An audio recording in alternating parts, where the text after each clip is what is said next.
Okay, today I'm stripping out a Troy-Bilt 4-stroke trimmer motor.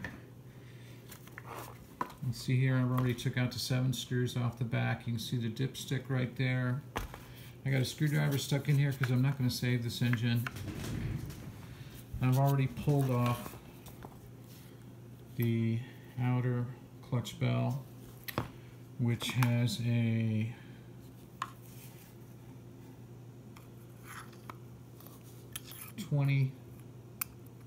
T20 screw, right-handed in there. I got the screwdriver and the spark plug hole to hold it. You should use a piece of rope or a shoestring or something like that. Stuff it down in there until you can't stuff any more in there, so the engine won't turn over, so that you can break this stuff loose. And I've already removed the gas tank and the carburetor on this Troy-Bilt. That came out really easy. The only thing I'm going to save on here is this carburetor, because I know some equipment that has a primer bulb on it that I might need this primer bulb. Most of these carburetors have the same primer bulb, like even steel uses the same as Troy-Bilt, you know, practically this maybe the same manufacturer too of carburetor. So all those parts are interchangeable for the most part, versus the old days when carburetors, a lot of them were just different. Like Walbro, I think, is probably what this is. Maybe it's a little bit different because it's 4-stroke.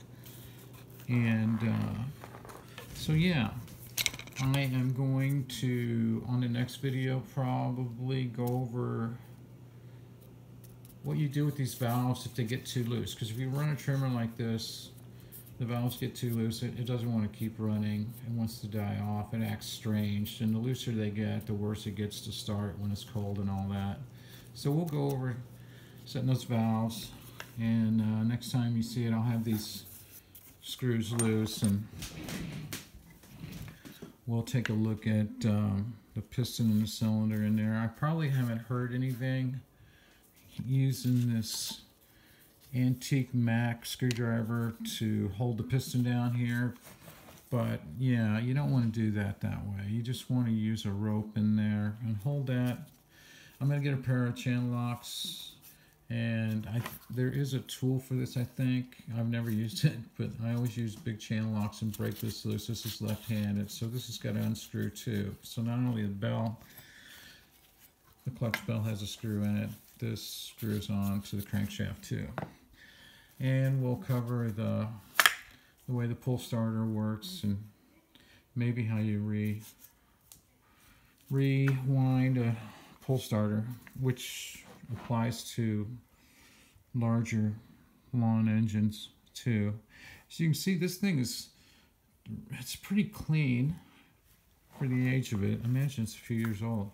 Anyway, we'll come back to it on another video and do a follow-up on that. And thanks for watching this video.